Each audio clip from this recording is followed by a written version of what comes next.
Hi, this is Kirk Williamson with Cape Ann Photo Tours, and I'm here today with Fuji Zen Master Mark Gardner from Summer Sky Digital Media down on the South Shore, Massachusetts. And we're out here in the chilly weather, but this is the only place we got a table, so it works great. What I'm trying to do is I'm trying to work through these various systems here of my Canons here and my Sonys with the dog fur all over them. But honestly, I got Mark to loan me some Fuji gear, and I had a wonderful time shooting with the Fuji X-T3. And Mark has all the gear, so I was able to shoot for a week, and I really had a wonderful time. I got to shoot some assignments. I got to shoot a bunch of things. I got up early, went and did a sunrise over at Duxbury Beach. But Mark got into this system slowly over time, and now that's all he has. So Mark, tell me a little bit about the Fuji system and how, I know you got to know it slowly, but maybe tell me a little bit about your experience so far with it. So my initial experience with the Fujis actually came with a point and shoot, the X100S.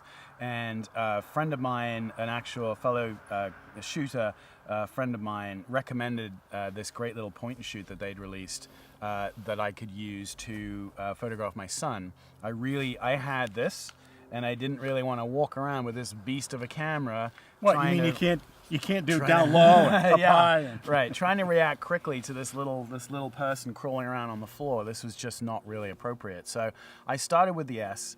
I quickly went up to the T, I believe it was, and at some point down the line, I realized that I was falling in love with the look of Fuji photographs, and also that I was falling back in love with photography in general. I mean, you know, I'm sure anyone who discovers a new system or a new camera that really, you know, moves them will have the same level of enthusiasm, no question. But I can tell you that, you know, after 10, 15 years of shooting with Canons for the newspaper, it was just such an amazing experience stepping back and actually falling in love with photography again. So slowly but surely I moved through the system. I started with the X-T1 after the little point and shoot cameras. I should say they're not really little point and shoot cameras. I mean, they're still incredibly amazing cameras. Oh, yeah. I sort of like a throwaway line, but they're really very competent and beautiful. And I still keep my X100T to this day, and I use it still. I take it out because I can throw it in my pocket, and it's wonderful. So anyway, I went to the X-T1, which I enjoyed enormously because it was the first, mirrorless changeable lens camera for me from the Fuji system, so I could actually start looking at some of their lenses. You know, the very first lens I got was their 18-55 kit lens, which again, one of the first realizations to me that Fuji was a little bit special was that their kit lens was outstanding. I mean, it's a f2.8-4. It's tack sharp. It's really quick. It's not big and unwieldy, and yet it just delivered the most beautiful results. And to me, that was anathema. Normally, the kit lenses are made of plastic, and they're kind of crappy throwaway things that you very quickly dispense with.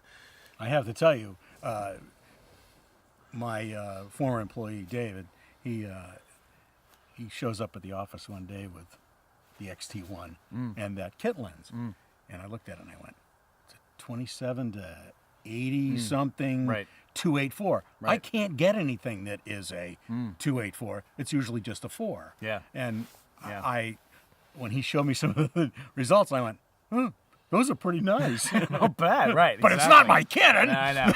So, well, and that's a very good point, because the X-T1 was good, and it was competent, and it was certainly, you know, for somebody who was photographing their kids, it was more camera than I needed. It was a beautiful camera. Right. But when I started taking it on assignments with me, along with my Canon, I would pull it out every now and again at a basketball game or a news event or something, and I'd try and grab some pictures with it. And I'll be truthful, I found that the focus was desperately slow.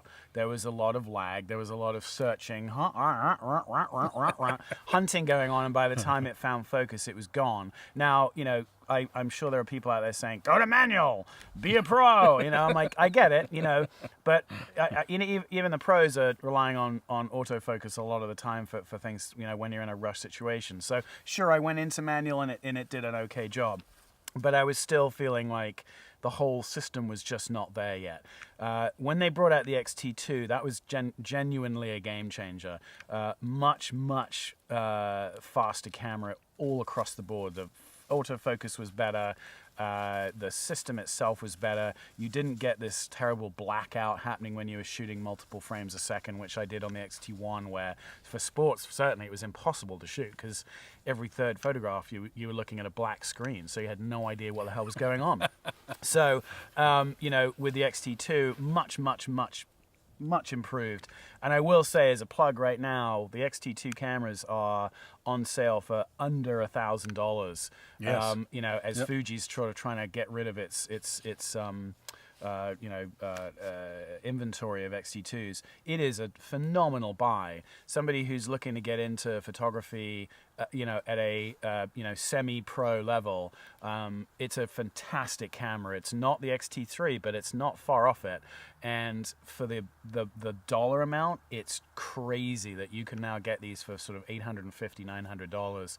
Yeah, it is pretty amazing. With a kit lens. It's just, again, they're really stellar kit lens, which essentially gives you a lot of coverage, bang for your buck.